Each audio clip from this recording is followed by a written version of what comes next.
അമ്മാതിരി കൊട്ടാരത്തിന്റെ ഉള്ളിലാണ് മൂപ്പര് നമ്മളെ വെയിറ്റ് ചെയ്യണത്. അവിടെ എത്തി ഒരു സ്വർണം കൊണ്ടൊക്കെ ഉണ്ടാക്കിയ വീട് എന്നൊക്കെ തോന്നുന്ന രീതിയിലുള്ള ആംബിയൻസ് ആണ് അവിടെ ഉള്ളത്.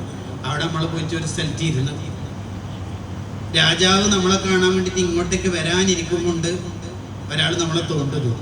ആരാ? മാറൂഫ്. ഏത് മാറൂഫ്?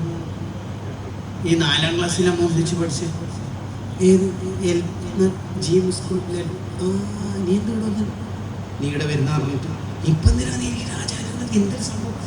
അത് നീ പണ്ട് സ്കൂളിൽ ഒന്നിച്ച് പഠിക്കുമ്പോൾ എനിക്ക് ബസ്സിന് പൈസയിലായിട്ട് പാസ് എടുക്കാൻ മറന്നുകൊണ്ട് അന്ന് സ്കൂളിൽ 2.50 ആയിരുന്നു ബസ്സിൻ്റെ ഫീസ് ഉണ്ടായിരുന്നത്. 2 രൂപ എൻ്റെ അടുത്തുണ്ടായിരുന്നു. 50 പൈസ അന്ന് നീ 27 കൊല്ലം മുമ്പ് വാങ്ങിയിരുന്നു.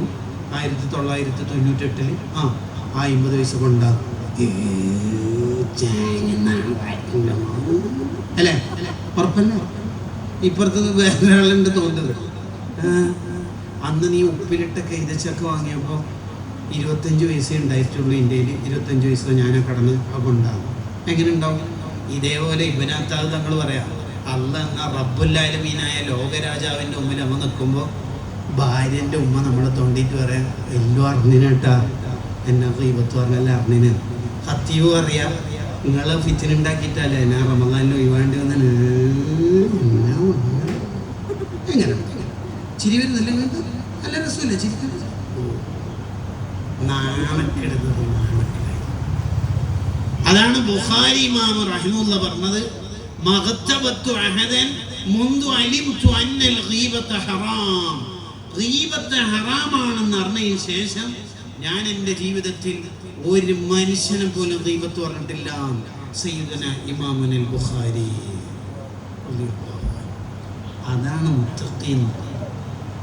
നമ്മൾ രണ്ടാൾ ഒരുമിച്ച് കൂടിയ ചർച്ചയല്ല, നമുക്ക് വേറെ പണിയൊന്നുമില്ലല്ലോ.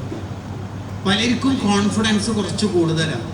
നല്ല ഓർത്തരൂലേ നമ്മുടെ ഉപ്പയിലെ നല്ല ഉദ്യോഗസ്ഥ. നമുക്കൊന്നും രക്ഷപ്പെടാനൊന്നും ഇല്ലെങ്കിലും ഉപ്പാൻ്റെ ആയിട്ടും വർക്കത്തുകൊണ്ട് രക്ഷപ്പെട്ടാലായി. എനിക്ക് ഉപ്പാക്കും നല്ല വിശപ്പ്. ഉപ്പ 4 പൊറോട്ട അടിച്ച് നീ തിന്നുന്നില്ല. എന്തുകൊണ്ട്? ഉപ്പാന്റെ വിശപ്പ് മാറിയാൽ എൻ്റെ വിശപ്പ് മാറൂലോ. അതേ ഓർത്ത ഞാൻ പറയുന്നതല്ല, ഇതെല്ലാം മസാലി ഇമാം ഉദാഹരണം പറഞ്ഞു. കിതാബിൽ കണ്ട തന്നെ പറയാൻ സമയമില്ല. എന്നിട്ട് ഇപ്പൊ കാണാത്ത പറയുന്നു അൽ കശ്ഫു വത്തിബിയാൻ അല്ലെങ്കിൽ അസ്നാഫുൽ മഗ്റൂറീൻ എന്ന കിതാബിൽ ഉള്ളതായി പറയണത്. നമ്മൾക്ക് ഭയങ്കര കോൺഫിഡൻസ് ആ മൊത്തത്തിൽ. ഇപ്പൊ ഭയങ്കര കോൺഫിഡൻസ്. 100 ആളെ കൊന്നാക്കും അല്ല പുറത്ത് കൊടുത്തില്ല, അപ്പൊ നമുക്കും പുറത്ത് വരുമല്ലോ എന്നുള്ള ഭയങ്കര കോൺഫിഡൻസ്. അതിലപ്പുറത്ത് ഞാൻ എൻ്റെ പ്രസംഗത്തിന്റെ തുടക്കത്തിലേക്ക് തന്നെ വരിക. നമ്മളാകെ നന്നാക്കേണ്ടത് നമ്മുടെ ഖൽബാണ്. വേറെ ഒരവയവം നന്നാക്കിയാൽ, മുഖം നന്നാക്കിയ ആളെയാണ് അള്ളാഹ്ക്ക് ഇഷ്ടം എന്നാറ്റ ഹദീസ് ആയത്തിൽ വന്നില്ലെങ്കിൽ കോസ്മെറ്റിക്സ് കൊണ്ട് പെൺകുട്ടികളെ തേക്കുന്ന മുതൽ തേച്ച് നവയത്തിലെത്തിക്കാപ്പ പിഹാദൽ കണ്ണാടി ഇല്ലായിത്താൽ അടിച്ച് വേലിച്ച് നമുക്കും തേക്കാമായിരുന്നു. മുഖമല്ലല്ലോ അള്ള നോക്കലും ഹൃദയം. വേറൊരു പണി അള്ളാഹ്ക്കില്ല. ഹൃദയം ലാ യൻഫഉ മാലും വലാ ബനൂൻ ഇല്ലാ മൻ അത്തല്ലാഹ ബിഖൽബിൻ സലീം. ഈ സലീം എന്ന പദമാണ് നമ്മുടെ ഖൽബിനുണ്ടാവുന്നത്. അതിനെന്താ വേണ്ടത്? വേറെ ഏത് ഇബാദത്തും, ഉദാഹരണത്തിന് നിസ്കാരം, നോമ്പ്, ഹജ്ജ്, സക്കാത്ത്, ഉംറ, സ്വതക്ക, ഏത് ദിക്റുകളായാലും അതൊക്കെ ഹൃദയം കൊണ്ടുള്ള ഇബാദത്ത് അല്ല മിക്കപ്പോഴും ഉണ്ടാവുക. മിക്കപ്പോഴും അതല്ല.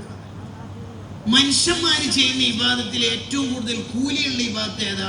ഹൃദയം കൊണ്ട് ചെയ്യുന്ന ഇബാദത്താണോ ബദനിയായ ശരീരം കൊണ്ട് ചെയ്യുന്ന ഇബാദത്താണോ? ഹൃദയം കൊണ്ട് ചെയ്യുന്ന ഇബാദത്താണ്. നിസ്കാരം ഏറ്റവും അഫ്ളലായ ഏറ്റവും ശ്രേഷ്ഠമായ ഇബാദത്ത് എന്ന് പറയുന്നത് ശരീരം കൊണ്ട് ചെയ്യുന്നതിൽ ഏറ്റവും ടോപ്പ് നിസ്കാരം എന്നാണ്. അല്ലാണ്ട് ലോകത്ത് 1ാം റാങ്ക് നിസ്കാരത്തിനൊന്നുമല്ല. ലോകത്ത് 1ാം റാങ്ക് ഹൃദയം കൊണ്ട് ചെയ്യുന്ന ഇബാദത്താണ്. തവക്കുല് അത് ഹൃദയത്തിലാണ്, വേറെ എവിടെയും കാണിച്ചു കൊടുക്കാന്ന് കഴിയില്ല. തവക്കൽത്തു അല്ലല്ലാന്ന് കാറിന് സ്റ്റിക്കർ ഒട്ടിച്ചാൽ തവക്കുലൊന്നാവില്ല. അതേ ചെക്കന്മാരെ മ്യൂസിക് പാട്ടും വെക്കുമല്ലോ. ഉസ്താമാർ കയറിയ പാട്ട് ഓഫാക്കും, സൗണ്ട് ഓർക്കും, കണ്ടില്ലേ? ആ കാറിന് തവക്കൽത്തു അല്ലല്ലാന്ന് ഒട്ടിച്ചുകൊണ്ടുണ്ടാവും. അതൊന്നും തവക്കുലൊന്നുമല്ല. തവക്കുല് എന്ന് പറഞ്ഞാൽ ഹൃദയത്തിലൊരു ഇബാദത്താണ്. നമ്മളുടെ ഈ കമ്മ്യൂണിറ്റിക്ക് നഷ്ടപ്പെട്ടുകൊണ്ടിരിക്കുന്ന ഒരു വിഭാഗത്താണ് തവക്കുല്. നിങ്ങൾ ആരുമായിട്ട് പേഴ്സണലി സംസാരിച്ചു നോക്കിയേ, ഉടനെ തന്നെ പരാതി ഉണ്ടാവും. മദ്ദലാസിയുമായിട്ട് വിളിക്കുമ്പോൾ തന്നെ മനസ്സിലാക്കുക എന്തോ ഒരു പരാതിയാ പറയാൻ പോകുന്നത്. ആരുമായി നിങ്ങൾ സംസാരിച്ചു നോക്കിയേ ഒരു ടെൻഷൻ വർത്താനം പറയാം. നിങ്ങൾ ശരിക്കും ആലോചിച്ച് നോക്കിയേ, ഇബ്രാഹിം നബി അലൈഹി സ്വലാമിനെ ഓർക്കുന്ന സമയല്ലേ ദുൽഹിജ്ജ എന്ന് പറഞ്ഞാല്. ഇബ്രാഹിം നബി അലൈഹി സ്വലാം എന്താ പറയാ, ഭാര്യ ഹാജർ ഉമ്മാനെയും പാല് കുടിക്കുന്ന കൈക്കുഞ്ഞ് ഇസ്മായിൽ നബി അലൈഹി സ്വലാമിനെയും എവിടെയാ താമസിപ്പിച്ചത്? അള്ളാഹുയെ ഞാൻ താമസിപ്പിക്കുന്നത് കൃഷിയില്ല, വെള്ളമില്ല, ആൾതാമസമില്ല, കുടിയില്ല, പാർപ്പിടമില്ല, ഒന്നുമില്ല. അങ്ങനത്തെ ഒരു സ്ഥലത്ത് താമസിപ്പിക്കുകയാണ് മകനെയും ഭാര്യനെയും. കണ്ടകള് എന്തൊരു ധൈര്യമായിരിക്കും ആ ഒരു താമസിപ്പിക്കലിന്. മോന് വളർന്ന് വലുതായപ്പോ മോനെ അറക്കണമെന്ന് അള്ളാഹ് പറഞ്ഞപ്പോ മോനെന്താ പറഞ്ഞത്? യാ അബതി ഇഫ്അൽ മാ തുഅ്മർ. ഉപ്പാനോട് അള്ളാഹ് പറഞ്ഞത് അങ്ങനെ ചെയ്താളി. പിന്നെ എന്നെ നേരെ മുഖം നോക്കിയിട്ട് അറക്കണ്ട, അങ്ങനെ ഉപ്പാക്ക് ടെൻഷൻ ആവണ്ട, ഉപ്പ എന്ത് ചെയ്താൽ മതി എന്ന് പറഞ്ഞാല് എന്നെ അങ്ങോട്ട് കമഴ്ത്തിയാ മതി, എന്നിട്ട് അർത്ഥളി. ഉമ്മ ഹാജർ ഉമ്മാന നിങ്ങൾ ചിന്തിച്ചു, ഹാജറാന്നല്ല ഹാജർ എന്നാണ് പേര്. ഹാജർ ഉമ്മ മോനെ കുളിപ്പിച്ചിട്ട് യാത്രയൊക്കെ നടക്കാൻ കൊണ്ടുപോകാൻ. ആ ഈമാൻ നിങ്ങളെ ഹൃദയം അള്ളാഹ്ക്ക് കൊടുത്ത കുടുംബമാണ് ഇബ്രാഹിം നബി അലൈഹി സ്വലാമും ഇസ്മായിൽ നബി അലൈഹി സ്വലാമും ഉമ്മ ഹാജർ ഉമ്മ റളിയല്ലാഹു അൻഹ. ഹൃദയം അള്ളാഹ് കൊടുത്തു. അതൊക്കെ പ്രസംഗിക്കാനും കേൾക്കാനും ഭയങ്കര എളുപ്പമാണ്. ഇബ്രാഹിം നബി അലൈഹി സ്വലാമിനോട് ഒരിക്കലേ ഒരാൾ ചോദിക്കുന്നുണ്ട്, നിങ്ങൾ എങ്ങനെയാണ് അള്ളാഹിന്റെ ഖലീലായത്, ഇഷ്ടക്കാരനായത്? അതിന് മഹാന്റെ ഉത്തരം, ഏത് കാര്യം വന്നാലും ഞാൻ നോക്കും, ഇതിൽ അള്ളാഹ്ക്ക് ഏതാ ഇഷ്ടം അതേ ഞാൻ സെലക്ട് ചെയ്യുള്ളൂ. അങ്ങനെ നോക്കിയിട്ട് എൻ്റെ മോളെ കോളേജിൽ ചേർക്കാറുള്ളൂ എന്ന് മലയാളം. ഉപ്പാന്റെ ഡ്യൂട്ടി അതാണ്. അള്ളാന്റെ ഇഷ്ടം ഏതാ നോക്കൂ. നല്ല കമ്പനിയാണ്, 1 lakh above സാലറി ഉണ്ട്, അബുദാബി ബേസ്ഡ് ആണ് company, work from home 3 days ഉണ്ട്, വേണമെങ്കിൽ ഇടയ്ക്കിടയ്ക്ക് പോകാം, എല്ലാ അക്കോമഡേഷനും ഫെസിലിറ്റീസും ഉണ്ട്, അപ്പ് ആൻഡ് ഡൗൺ ടിക്കറ്റൊക്കെ ഓക്കെയാണ്, എല്ലാ ഫെസിലിറ്റീസും സെറ്റാണ്. പക്ഷേ സുബികളോ വേണ്ടോ? അതാണ് ഖലീലുള്ളയാവുന്നത്. വേണ്ടോ? അടിപൊളി അന്വേഷണം വന്നു. ചെക്കൻ ജർമ്മൻ കമ്പനിയിലായിട്ട് ജോലി എന്ന് പറയുന്നത്, 1.5 lakh സാലറി ഉണ്ട്, കുവൈത്തിലെ ഫർവാനിയില്ല. എന്തോ ഒരു വിദഗ്ധത്തിന്റെ ഒരു ശാഖ ഉണ്ട് എന്ന് പറയുന്ന കേട്ടിരുന്നത്. അവിടെ പിന്നെ ന്യായീകരിക്കാൻ നിൽക്കൂല, വേണ്ടെന്ന് പറഞ്ഞാൽ വേണ്ട, എൻ്റെ മോക്കത് വേണ്ട.